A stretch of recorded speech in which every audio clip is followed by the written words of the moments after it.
Okay, good evening to all.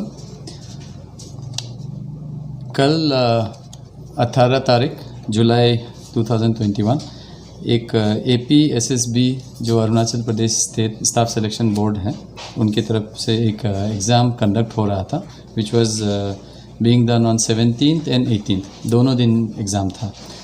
इसमें 17 तारीख का एग्ज़ाम जो है वो बिना इंसिडेंट के निकला। टोटल 3 सेंटर्स थे और काफ़ी शांतिपूर्वक और बिना इंसिडेंट के हो गया। 18 तारीख को भी तीनों सेंटर में एग्ज़ाम शुरू हुआ और पीसफुल था, बट करीब 12:30 हमें इंफॉर्मेशन मिला कि एक कैंडिडेट, एक फीमेल कैंडिडेट देरानातुंग गवर्नमेंट कॉलेज में एक मोबाइल फ़ोन यूज़ कर रही है एग्ज़ाम में चीटिंग करने के लिए। तो एक रिटन FIR हमें मिला श्री N प्रमाणिक से, जो कि सेंटर सुपरिटेंडेंट थे। ये जो इंसिडेंट है वो रूम नंबर 25 DN कॉलेज में हुआ है। जैसे ही हमें रिटन इन्फॉर्मेशन मिला हमने इमीडिएटली टेकअप किया, एक केस रजिस्टर किया कि FIR number 313/21 under section 417 and 188 IPC। 417 basically is the section for cheating and 188 for not following government order। इसके बाद हमारे investigating officer SI AK Jha ने इमीडिएटली प्लेस ऑफ ऑकरेंस को विज़िट किया, वहाँ पे की विटनेसेस के स्टेटमेंट्स रिकॉर्ड किए और एक फ़ोन जो कि सैमसंग S10 ब्लू कलर का है उसको सीज़ किया। इसके अलावा जो एलिजिड एक्यूज थी उसको भी वहीं से हमने डिटेन कर लिया। तो इसमें हमें ये पता चला है कि वहाँ पे जो स्कूल है, वहाँ जो कॉलेज है, वहाँ ऑलरेडी रूम में इन्विजिलेटर्स भी थे और वहाँ पे magistrate on duty as well as observers सारे लोग अवेलेबल थे एंड टाइम टू टाइम सभी चेकिंग कर रहे थे। और इनिशियली जो है जो लेडी एंटर किया है उसको फ्रिस्किंग भी किया गया था। अनफॉर्चुनेटली फ्रिस्किंग में मोबाइल फ़ोन डिटेक्ट नहीं हुआ। अभी इस केस में हमने टोटल 3 लोगों को अरेस्ट किया है। सबसे पहला miss Takoni Dodum, age 28, she is from East Kameng district and अभी जो है बारापानी नाहरलगुन में रह रही है। दूसरा Shri Sunny Dodum, age 38, he is also from East Kameng district and right now he is residing at FNG sector. और तीसरा Niyaz Ahmed, 31 years, originally from Bongaigaon Assam, लेकिन अभी जो है वो G एक्सटेंशन नाहरलगुन में रिसाइड कर रहा है। ये पूरे इन्वेस्टिगेशन में हमने बहुत सारे आइटम सीज़ किए हैं, उसमें से मैं जस्ट फॉर योर इन्फॉर्मेशन मैं एक बार लिस्ट आउट कर देता हूँ। हमने total 3 mobile phone set seize किया है। एक जो एग्ज़ामिनेशन हॉल में यूज़ हो रहा था सैमसंग S10, दूसरा जो है ओप्पो A5 जो कि सन्नी दोदुम का फ़ोन है जिससे व्हाट्सएप मैसेजेस का आदान प्रदान हो रहा था। और तीसरा हमने मोबाइल हैंडसेट एक वीवो का सीज़ किया है जो कि नियाज़ अहमद का है एंड इसमें बेसिकली उसने जो है आंसर्स ऑनलाइन सर्च किया था गूगल के सर्च इंजन के थ्रू।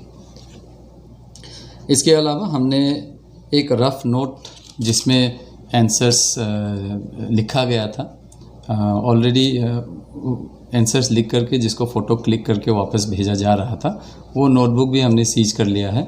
नोटबुक में एग्जैक्टली वो उन पेजेस को तो फाड़ दिया गया है जिसमें था, लेकिन उसका पेन इम्प्रेशन रह गया है, तो वो हमने सीज कर लिया है और इट इज़ प्रूव दैट वही है। एंड इसके अलावा हमने क्योंकि एग्ज़ामिनेशन हॉल में जैमर्स भी लगे हुए थे तो APSSB से हमने रिक्वेस्ट किया और टोटल 28 जैमर्स हमने सीज किया है टू फाइंड आउट कि जैमर के रहते हुए मोबाइल फ़ोन क्यों चल रहा था।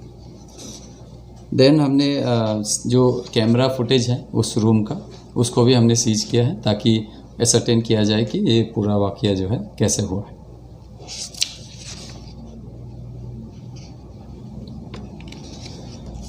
अभी तक के इन्वेस्टिगेशन से ये हमें पता लगा है कि 17 तारीख जो है 17 के नाइट को ताकुनी दोदुम जो है जो कैंडिडेट है उसने अपने कज़िन ब्रदर सन्नी दोदुम को फ़ोन किया कि एग्ज़ाम में उसकी मदद करें। तो जैसे ही फ़ोन किया तो सन्नी क्योंकि एग्ज़ाम का आंसर्स खुद नहीं बता सकता था तो उसने इमीडिएटली अपने दोस्त नियाज़ अहमद को फ़ोन किया। तो नियाज़ अहमद ने शाम को इतना इंटरेस्ट नहीं दिखाया। नेक्स्ट मॉर्निंग 7 o'clock के करीब फिर से कैंडिडेट का अपने भाई को फ़ोन आया कि आप मदद कीजिए। तो इसके बाद सन्नी ने फिर से नियाज़ को फ़ोन किया कि घर आ जाओ, ज़रूरत है। तो सन्नी ईटानगर से नाहरलगुन गया, वहाँ से नियाज़ को पिकअप करके आया, आके दोनों करीब 10 बजे घर पे पहुँच गए। इसके बाद 10:27 को सबसे पहले एक मैसेज आता है कैंडिडेट से अपने भाई को क्वेश्चन पेपर का फ़ोटो। तो इस तरह से मैसेज आने लगता है और यहाँ आंसर्स लिखने लगते हैं। तो टोटल जो है 10:27 से लेके 12:40 तक हमने देखा है कि मैसेजेस का आदान प्रदान हुआ है और ऑलमोस्ट सभी क्वेश्चंस के आंसर्स इन्होंने जो है लिख करके भेजा था। तो उसके बेसिस पे काफ़ी सारा आंसर कैंडिडेट ने अटेम्प्ट किया है। उसके बाद जब वहाँ पे इन्विजिलेटर्स को डाउट हुआ तो इमीडिएटली सर्च किया गया, चेकिंग में ये फ़ोन पकड़ा गया कैंडिडेट के पास से। उसी के बाद ही पुलिस को पता चला and this investigation was done on a very fast basis and after 1 o'clock within 6 to 7 hours we were able to locate all 3 of them और तीनों को अरेस्ट कर लिया गया है एंड आगे की कार्रवाई इसमें जारी है। अभी तक के इन्वेस्टिगेशन में जो डिटेल हमें मिला है इससे अभी तक कुछ ऐसा इन्फॉर्मेशन नहीं मिला है कि इन्होंने ये जो क्वेश्चन पेपर है इसको फर्दर किसी को शेयर किया हो। स्पेशली सन्नी दोदुम का जो फ़ोन है जिसमें क्वेश्चन पेपर आया था, वहाँ से उसने नियाज़ अहमद को शेयर करने का अभी तक कोई ऐसा इन्फॉर्मेशन नहीं है। फर्दर उसने किसी पब्लिक को भी शेयर किया हो ऐसा भी इन्फॉर्मेशन अभी तक अवेलेबल नहीं हुआ है। हाउएवर हम इन्वेस्टिगेशन फर्दर जारी रख रहे हैं, CDR और फॉरेंसिक एनालिसिस फ़ोन्स का फर्दर किया जाएगा। अभी तक यही सिचुएशन है। सर एग्जैक्टली किस ये में पोस्ट के लिए ये सुपरवाइज़र पोस्ट के लिए। SP साहब, एक्चुअली हमारा Arunachal Pradesh state service board जो है बहुत हमारा मुख्यमंत्री साहब आपंग साहब ये खांडू साहब ने बनाया, खांडू साहब का सरकार ने बनाया कि बहुत विश्वास से इम्पर्सनेशन नहीं हो, ऐसा धांधली ना हो और चीटिंग वगैरह ना हो, इसको अच्छा से करने के लिए काफ़ी दाग भी लगा, दाग धुला भी नहीं है कि दूसरा दाग लग गया। तो नहीं लगता आपको कि सर ये सिक्योरिटी लैप्स था चेकिंग में? क्योंकि जब आप बोलते हैं कि जैमर लगा हुआ था तो वहाँ मोबाइल चलने का कारण हमको समझ में नहीं आ रहा है, नंबर 1। नंबर 2, इतना जब टाइट सिक्योरिटी था तो वो मोबाइल गया कैसे अंदर में? बहुत बड़ा हमको तो लगता है it was security lapse. Definitely during frisking it has not been found, so definitely we are worried and we are looking into the issues की जो भी हुआ है वहाँ पे जो वहाँ पे तैनात थे उनको भी नेसेसरी एक्शन लिया जाएगा पुलिस की ओर से। एंड डेफिनेटली आई थिंक 2 घंटे तक फ़ोन यूज़ हुआ है तो उस पर भी we will look into the footage as to how this was possible.